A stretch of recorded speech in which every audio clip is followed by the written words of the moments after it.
Hello welcome. दोस्तों इस videos में हम लोग बात करेंगे बीआई रिपोर्ट को किसी भी वेब सर्विसेज के थ्रू कैसे रन करते हैं। तो सिंपली आप देखोगे अगर बीआई रिपोर्ट को मुझे फ्यूजन इंस्टांस से रन करना है, सिंपली हम लोग नेविगेट करेंगे फ्यूजन रिपोर्ट का जिस डायरेक्टरी जहाँ पे है और जस्ट रिपोर्ट पे क्या करेंगे, ओपन करेंगे तो हमारी वो रिपोर्ट रन हो जाएगी। तो इस रिपोर्ट में अभी कोई भी पैरामीटर्स नहीं है, इसलिए ये डायरेक्ट रन हो गया। इसी तरह हम लोग सेम अपने रिपोर्ट को किसी भी वेब सर्विसेज के थ्रू कैसे एक्सेस कर सकते हैं, कैसे रन कर सकते हैं, उसका डेटा ले सकते हैं। तो ओरेकल फ्यूजन ने क्या करा है, ओरेकल फ्यूजन ने एक सोप वेब सर्विसेज दे रखी है। उस सोप वेब सर्विसेज के थ्रू हम लोग क्या कर सकते हैं, अपने बीआई रिपोर्ट को एक्सेस कर सकते हैं, बीआई रिपोर्ट के डेटा को फैच कर सकते हैं, बीआई रिपोर्ट रन कर सकते हैं। तो वो क्या है वेब सर्विसेज, तो मैं आपको वो दिखा देता हूँ।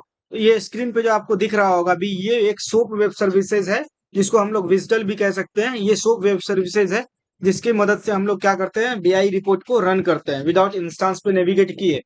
तो हम लोग आप देखोगे यहाँ पे इस वेब सर्विसेज में यहाँ पे सर्वर नेम दिखा रहा है। तो ये सर्वर नेम सिर्फ आपको रिप्लेस करना है। अगर आपका डेव इंस्टांस पे रिपोर्ट है तो डेव इंस्टांस का सर्वर नेम होगा यहाँ पे, अगर प्रॉड है तो प्रॉड का हो जाएगा, जो भी है आपका वो यहाँ पे रिप्लेस हो जाएगा।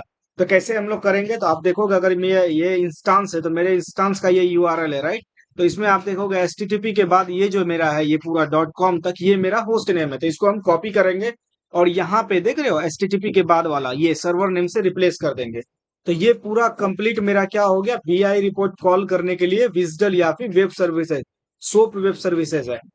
तो इसके थ्रू, इसकी मदद से हम लोग क्या करेंगे, अपने रिपोर्ट को कॉल करेंगे और इसका डेटा फैच करेंगे। तो अब कैसे करेंगे, अब इस वेब सर्विसेज को एग्जीक्यूट करने के लिए कोई एक सॉफ्टवेयर चाहिए, आईडीई चाहिए, राइट। जिस तरह सी सी प्लस प्लस के कोड को रन करने के लिए आईडीई चाहिए होती है, डिफरेंट डिफरेंट, जैसे हमारे पास टर्बो सी प्लस प्लस होता है या फिर नेटबीन्स होता है, इक्लिप्स होता है। उसी तरह से सोप वेब सर्विसेज को भी रन करने के लिए हमारे पास आईडीई है, एक एप्लीकेशन है, उसका नाम है सोप यूआई। और भी अलग अलग एप्लीकेशन है बट जनरली हम लोग सोप यूआई यूज करते हैं, इवन पोस्टमैन भी है। बट हम इस वीडियोस में आपको सोप यूआई दिखाएंगे कि कैसे हम लोग सोप यूआई एप्लीकेशन का नाम है सोप यूआई, सोप यूआई के थ्रू हम लोग क्या करते हैं, सोप वेब सर्विसेज को रन करके कैसे बीआई रिपोर्ट का डेटा लाते हैं। सोप यूआई में हम लोग रेस्ट सर्विसेज भी रन करते हैं, बट अभी इस टाइम के लिए हमारे पास ये सोप सर्विसेज है। जैसा कि आपको दिख रहा होगा यहाँ पे ये विजडल लिंक है ना। तो इसलिए ये मेरा क्या है, सोप सर्विसेज है। तो इसको कैसे हम लोग रन करेंगे और कैसे इसमें रन करते वक्त वैल्यू पास करेंगे, वो सब सारी चीजें देखेंगे। तो मैं इसको कॉपी कर लेता हूँ और मूव करता हूँ अपने सोप यूआई पे। ये मेरा देख रहे हो नाम यहाँ पे दिख रहा होगा, सोप यूआई 5.7.0। ये मेरा सॉफ्टवेयर है जिसपे हम लोग web services, soap web services को रन करेंगे। तो ये आपको मेरा ऑलरेडी एक खुला हुआ है, इसलिए यहाँ पे ये आपको दिख रहा है, मैं इसे क्लोज कर देता हूँ। ठीक है। अब ये आपका होम स्क्रीन दिख रहा है। अब यहाँ पे कोई भी सोप वेब सर्विसेज ऐड करने के लिए आपको जस्ट फाइल में जाना है और यहाँ पे आपको दिख रहा होगा न्यू सोप प्रोजेक्ट, इस पे क्लिक करना है। यहाँ पे क्लिक करते ही आप देख रहे हो इनिशियल विजिटल WSDL लिंक। हम लोग जैसा जानते हैं ये मेरा क्या था, सोप वेब सर्विसेज के लिए WSDL लिंक था जिससे हम लोग बीआई रिपोर्ट कॉल करेंगे। तो ये कौन सा विजिटल है, ये है एक्सटर्नल रिपोर्ट सर्विसेज विजिटल है ना। एक्सटर्नल रिपोर्ट WS सर्विसेज है। तो मैं इसको ऑलरेडी कॉपी कर चुका हूं। अब मैं क्या करूंगा, यहाँ पेस्ट करूंगा और इसमें सोप यूआई में हम लोग प्रोजेक्ट ऐड कर रहे हैं, उसका नाम देंगे यहाँ पे। तो जैसा कि मैं चाह रहा हूँ बीआई रिपोर्ट को कॉल करना है, तो हम दे देते हैं इसका नाम, रन रिपोर्ट नाम दे देते हैं। और जैसे ही ओके करोगे, इस विजडल के अंदर, इस वेब सर्विसेज के अंदर जितने भी फंक्शंस ऐड किए हुए होंगे वो सारे आपको यहाँ पे दिख जाएंगे। जैसे ये मैंने रन रिपोर्ट नाम दिया था, तो ये रन रिपोर्ट यहाँ पे अब मेरे को दिख रहा है। इसके अंदर इतनी सारी सर्विसेज दिख रही हैं, इतनी सारी चीजें हम लोग कर सकते हैं। इवन आप देखोगे यहाँ पे सबमिट रिपोर्ट, रिपोर्ट सबमिट का है, यहाँ पे इज रिपोर्ट एग्जिस्ट, ये एक है। इसके थ्रू हम लोग क्या कर सकते हैं, चेक कर सकते हैं कि मेरा रिपोर्ट एग्जिस्ट करता भी है या नहीं, फोल्डर चेक कर सकते हैं, बहुत सारी चीजें।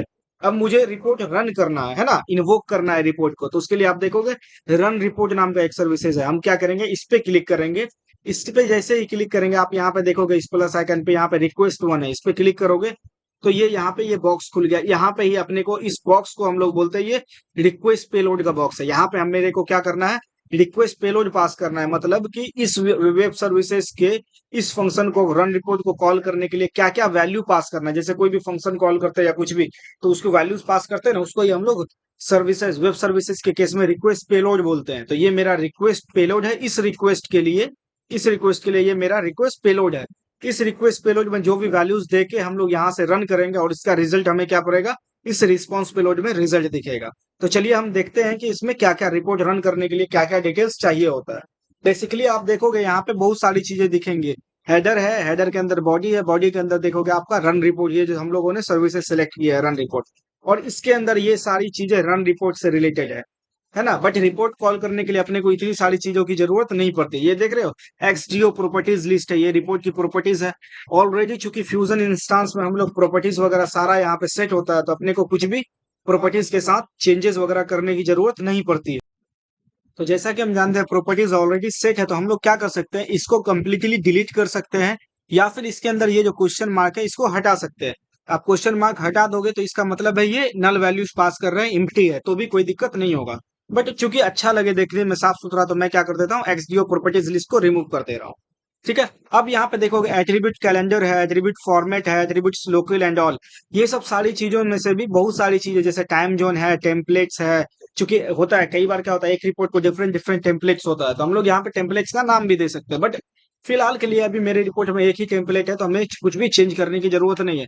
इवन कैलेंडर वगैरह आप प्रॉपर्टीज में जाओगे इसके, तो सारी चीजें आपको कैलेंडर एंड ऑल सारी चीजें इसकी आपको ऑलरेडी सेट है। यहाँ पे हम लोगों को कुछ भी सेट करने की जरूरत नहीं होती है, तो हम लोग क्या करेंगे, हटा देंगे, कैलेंडर हटा देंगे। अब ये आता है एट्रीब्यूट फॉर्मेट, ये फॉर्मेट है एट्रीब्यूट फॉर्मेट, मतलब कि मेरा ये रिपोर्ट आउटपुट किस फॉर्मेट में देगा। अगर यहाँ पे एडिट करेंगे हम, तो यहाँ पे आपको इस रिपोर्ट का अगर फॉर्मेट आप देखोगे, व्यू एज ए लिस्ट, यहाँ पे देखोगे फॉर्मेट, आउटपुट फॉर्मेट क्या है। यहाँ पे अभी दो मैंने सेलेक्ट कर रखा है, एक आरडीएफ है, यहाँ पे डेटा, आरडीएफ हटा देता हूँ, पीडीएफ को डाल देता हूँ। यहाँ पे क्या है, एक्सएमएल है, सीएसवी है, पीडीएफ भी आप लेना है तो पीडीएफ भी ले सकते हो। तो ये दो मेजरली रखते हैं, एक्सएमएल और सीएसवी, और यहाँ पे आपको डिफॉल्ट फॉर्मेट दिख रहा है डेटा, सीएसवी या एक्सएमएल। तो एक्चुअली ये डिफॉल्ट होता क्या है कि अगर रन करते वक्त मैं यहाँ पे कुछ भी नहीं पास करूंगा, राइट, तो यहाँ पे जो डिफॉल्ट सेट होगा मेरा रिपोर्ट का आउटपुट उस फॉर्मेट में दिखेगा। और अदरवाइज जैसे यहाँ पे दो दिख रहे हैं, डेटा एक्सएमएल और सीएसवी, अगर मैं यहाँ पे पास कर दूंगा सीएसवी तो रिपोर्ट आउटपुट सीएसवी में दिखेगा, एक्सएमएल पास करूंगा तो रिपोर्ट आउटपुट एक्सएमएल में दिखेगा। तो हम एक काम करते हैं, इसको रहने देते हैं और यहाँ पे मैं पास कर देता हूँ सीएसवी। ठीक है, स्मॉल में ही दे देता हूँ, सीएसवी दे देता हूँ। अब एट्रीब्यूट, लोकल, टेम्पलेट, इन सब की जरूरत अपने को नहीं है, क्योंकि ये सब बाय डिफॉल्ट सेट होता है, तो मैं इसको डिलीट कर दूंगा। अब ये डायनेमिक डेटा सोर्स देख रहे हो, इसकी भी जरूरत नहीं है, कि देख रहे हो JDBC source path and all, क्योंकि ये सब ऑलरेडी हम लोग फ्यूजन के इंस्टांस पे सेट रहता है। तो मैं क्या करूंगा, इस डायनेमिक डेटा सोर्स जो है इस पूरे एंड पॉइंट को एक में डिलीट कर दूंगा। उसके बाद फ्लैटर एक्सएमएल, इसकी भी जरूरत नहीं है। तो अभी तक मैंने क्या ऐड किया है, बस एट्रीब्यूट फॉर्मेट ऐड किया। अब उसके बाद आ जाता है पैरामीटर्स, कि हमारे रिपोर्ट्स में कोई पैरामीटर्स है कि नहीं है। तो अभी फिलहाल आप देखोगे मेरे रिपोर्ट्स में कोई भी पैरामीटर्स नहीं है, तो मेरे को इस रिपोर्ट्स पैरामीटर्स की भी जरूरत नहीं है, मैं यहाँ से भी इसको डिलीट कर सकता हूँ। बट अभी क्या करता हूँ, मैं डिलीट नहीं करके इसकी वैल्यूज को ही हटा दूंगा। ठीक है, अब रिपोर्ट पैरामीटर्स में भी क्या क्या वैल्यूज जरूरत है, आप देखोगे रिपोर्ट पैरामीटर्स में भी आपको पैरामीटर्स के अंदर आइटम्स है। अब ये आइटम्स क्या है मैं आपको बताता हूँ। इसके अंदर आप देखोगे यूआई टाइप एंड ऑल, ये सारी चीजों की जरूरत नहीं है। मैं क्या करूंगा, सारे को रिमूव करके सिर्फ और सिर्फ मेरे को नाम रहने दूंगा। नाम इसलिए चूंकि मेरे को रिपोर्ट का नाम देना होता है ना, रिपोर्ट का नाम देना, रिपोर्ट के पैरामीटर्स का नाम देना होता है, तो इसलिए ये इस पैरामीटर्स का नाम है। ठीक है, और उसके बाद देखोगे ये सब सारी चीजों की भी जरूरत नहीं है, ये पैरामीटर्स की प्रॉपर्टीज एंड ऑल के लिए है, मैं रिमूव कर दूंगा। अब ये वैल्यूज टैग ओपन हुआ, इस वैल्यू टैग का मतलब इस पैरामीटर नेम के लिए क्या वैल्यूज देना है, राइट। तो वैल्यूज टैग के अंदर भी ये कमेंट हटा देता हूँ, ये आइटम्स है, आइटम मेरा ये वैल्यूज है, तो मेरे अभी कोई भी वैल्यूज नहीं है, हटा दिया मैंने। मेरे को कोई पैरामीटर्स नहीं है, तो ये क्वेश्चन मार्क मतलब वैल्यूज मैंने हटा दिया। अब इसका मतलब क्या होगा, ये चीज यहाँ पे मतलब ये सारी नल वैल्यू पास होगी, इसका मतलब कोई दिक्कत नहीं है। अगर हमारे रिपोर्ट के अंदर दो पैरामीटर्स होते तो ये आइटम्स दिख रहा है ना, इस आइटम्स को मैं क्या करता, दो बार कॉल करके यहाँ पे लिखता, दो बार कॉपी पेस्ट करता। पहली बार लिखता तो मेरा पहला पैरामीटर्स होता, दूसरी बार दूसरा पैरामीटर्स, इसके अंदर पहली वैल्यू होती पहले पैरामीटर्स की, यहाँ पे दूसरी वैल्यूज होती। तो अभी मेरे पास कोई भी पैरामीटर्स नहीं है, तो मैं इसको हटा दे रहा हूँ। अब यहाँ पे रिपोर्ट पैरामीटर्स हो गई। अब यहाँ पे आता है रिपोर्ट एब्सोल्यूट पाथ, यही है आपके रिपोर्ट का पाथ। तो रिपोर्ट पाथ आपको कहाँ से पता चलेगा, रिपोर्ट पाथ आपको चलेगा पता यहाँ से। तो मैं इसको करता हूँ एक बार कैटलॉग पे, तो आपको स्क्रीन पे भी दिखेगा ये मेरा रिपोर्ट और डेटा मॉडल रखा हुआ है, ये डेटा मॉडल है और ये रिपोर्ट है। तो मेरे को पाथ क्या चाहिए, ये रिपोर्ट की एब्सोल्यूट पाथ है, मतलब कंप्लीट डायरेक्टरी। तो आप कैसे फाइंड करोगे, आपको कुछ नहीं करना है, या तो आप सिंपली यहाँ पे दिख रहा होगा शेयर फोल्डर की जरूरत नहीं है, कस्टम से यहाँ से लेके यहाँ तक कॉपी कर सकते हो, ये नाम डॉट एक्सडीओ लगा सकते हो। अदरवाइज दूसरा ऑप्शन सिंपल, आप यहाँ पे आओ और यहाँ पे आप शेड्यूल में जाओ। शेड्यूल में जैसे ही आप जाओगे, आपको यहाँ पे कंप्लीट पार्ट उसका दिख जाएगा, आप डायरेक्टली यहाँ से ही कॉपी कर सकते हो, इवन कोई टेंशन नहीं है। ये दिख रहा है रिपोर्ट नेम, तो ये जो दिख रहा है ये मेरा कंप्लीट पाथ है। आप इसे डायरेक्ट यहाँ से भी कॉपी कर सकते हो और यहाँ से भी कॉपी कर सकते हो, है ना। तो मैं इसे क्या करता हूँ, यहाँ से कॉपी कर लेता हूँ विथ डॉट XDO। कॉपी करके इस क्वेश्चन मार्क की जगह पे मैं रिप्लेस कर दूंगा, मेरा यही रिपोर्ट पाथ हो गया। अब ये दिख रहा है report data output directory report row data, इसकी भी जरूरत नहीं है, तो मैं क्या करूंगा, रिमूव कर दूंगा इसको। मैं रिमूव इसलिए कर दे रहा हूँ ताकि आपको रिक्वेस्ट पेलोड इजी लगे देखने में, है ना। अब ये एक मैंडेटरी पार्ट है, size of data chunk download. यहाँ पे हम लोग हमेशा -1 देते हैं। -1 इसलिए देते हैं कि कहते हैं कि जितने भी रिकॉर्ड्स आ रहे हैं रिपोर्ट्स के, मेरे को सारा डेटा चाहिए, है ना। इसलिए मैं ये सोप सर्विसेज को बता रहा हूँ कि जितनी भी डेटा आ रहा है सारा मेरे को आप रिटर्न करना है, इसलिए मैंने यहाँ पे -1 डाल रखा है। और यहाँ पे एप्स पैरामीटर्स की जरूरत नहीं है, तो मैं इसे हटा दूंगा। तो टोटल ये आपका रिक्वेस्ट पेलोड बन गया सोप का बीआई रिपोर्ट कॉल करने के लिए। पेलोड में मैंने अभी डाला क्या क्या है, एट्रीब्यूट फॉर्मेट डाला है, यानी रिपोर्ट का आउटपुट फॉर्मेट क्या होगा वो डाला है। रिपोर्ट्स में पैरामीटर्स है तो वो डाला है, तो अभी मेरे रिपोर्ट्स में कोई भी पैरामीटर्स नहीं है, तो मैंने यहाँ पे कुछ भी नहीं दिया है। मैं इसको डिलीट भी कर सकता हूँ, है ना। डिलीट कर सकता हूँ, इतने भी डालूंगा तो ये रन होगा, बट मैं डिलीट इसलिए नहीं कर रहा हूँ यहाँ पे, ताकि नेक्स्ट टाइम मैं जब पैरामीटर्स वाला रिपोर्ट रन करूंगा तो मेरे को ये दोबारा लिखना ना पड़े, है ना। तो इसलिए मैं इसे रहने दे रहा हूँ, ठीक है। तो ये मेरा पैरामीटर्स के लिए होगा। अब बारी आती है इसमें कि अब ये जो रन होगा तो किस इंस्टांस पे रन होगा, वो तो मैंने इस यूआरएल में ही बता दिया था कि मेरे को किस इंस्टांस के लिए ये वेब सर्विसेज है, इस इंस्टांस के लिए है ना। टेस्ट हो प्रॉड हो जो भी हो। बट अब इस इंस्टांस पे अब देखोगे कोई भी फ्यूजन इंस्टांस हम लोग ओपन करते हैं तो यूजर पासवर्ड डालना पड़ता है, राइट। ताकि उस यूजर पासवर्ड के थ्रू हम लोग इसको एक्सेस करते हैं। तो इसी तरह इस वेब सर्विसेज को भी तो एक रन करने के लिए यूजर पासवर्ड देना है, तो वो कहाँ से देते हैं, ऑथेंटिकेशन से। ऑथेंटिकेशन कहाँ है, आपको यहाँ ऑथ पे क्लिक करोगे, यहाँ नो ऑथेंटिकेशन की जगह पे आपको ऐड न्यू ऑथेंटिकेशन पे जाना है और यहाँ पे बेसिक सेलेक्ट करके ओके करना है। जैसे ही ओके करोगे आपको यहाँ पे दिख रहा होगा यूजर नेम पासवर्ड, ये दोनों चीज अपने को क्या करना है, बस डाल देना। तो ये दोनों यूजर नेम कौन सा होगा जिससे हमको रूपन रन करना है, तो मैं यहाँ पे ये दोनों डाल देता हूँ। मैंने यहाँ पे अपना यूजर नेम पासवर्ड डाल रखा है। अब मैं यहाँ पे क्लिक करूंगा तो ये हाइड हो जाएगा सेक्शन। तो अब ये सेक्शन हाइड हो गया। अब जस्ट अब करना क्या है, रन करना है, यानी हिट करना है इस वेब सर्विसेज को। रन करने के लिए सोप यूआई में ये ऑप्शन है आइकन, इस पे हम क्लिक करेंगे तो ये क्या होगा, इस वेब सर्विसेज के लिए, ये सर्विस के लिए रन हो जाएगा। अब यहाँ पे ये आपको, ये मेरा रिक्वेस्ट पेलोड था, अब ये रिस्पॉन्स पेलोड है। इसमें मैं एक्सएमएल में जाऊंगा और यहाँ पे अपने को दिख जाएगा। तो ये जो आपको दिख रहा होगा, आप एक पॉइंट याद रखोगे हमेशा, जब भी soap web services report call करती है और वो डेटा बेस 64 कोड में लेके आती है, आप इसका देखोगे ये रिस्पॉन्स में डेटा है, रिपोर्ट बाइट है ना। रन रिपोर्ट रिटर्न का क्या है, ये रिपोर्ट बाइट है। रिपोर्ट बाइट मतलब कि मेरा रिपोर्ट जो कॉल हुआ है उसका रिस्पॉन्स, उसका रिजल्ट। तो ये देखोगे ये जो वैल्यूज दिख रहा है ना आपको, ये वैल्यूज है बेस 64 कोड में वैल्यूज है आपकी, ये पूरा आप देखोगे ये बेस 64 कोड में वैल्यूज है।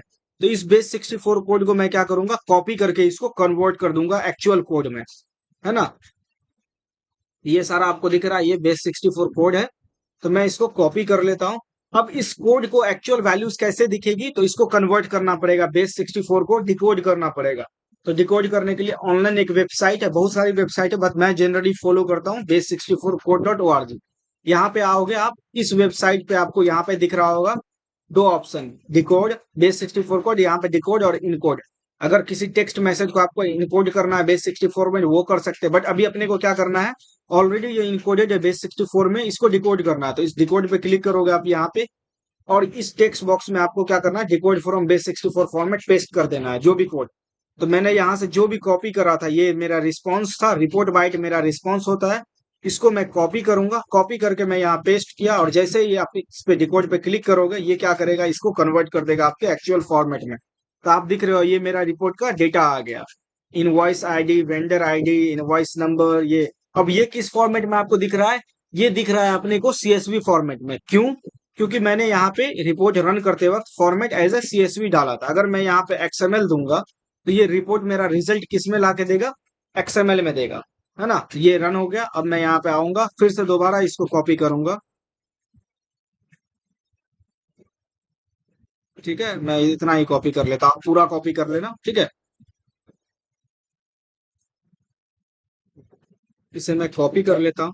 कॉपी करके इसी वेबसाइट पे लाके मैं यहाँ पे पहले वाले को रिमूव करके अभी वाला जब पेस्ट करूंगा और इसको डिकोड करूंगा, तो आप देखोगे ये डेटा अपने को किस फॉर्मेट में दिखेगा। सॉरी, ये रन नहीं हुआ, एक्सएमएल है ना। तो मेरा ये कॉपी नहीं हुआ है, मैं दोबारा से कॉपी करता हूँ। अगर इसको जाऊं मैं यहाँ तक ही कॉपी कर देता हूँ।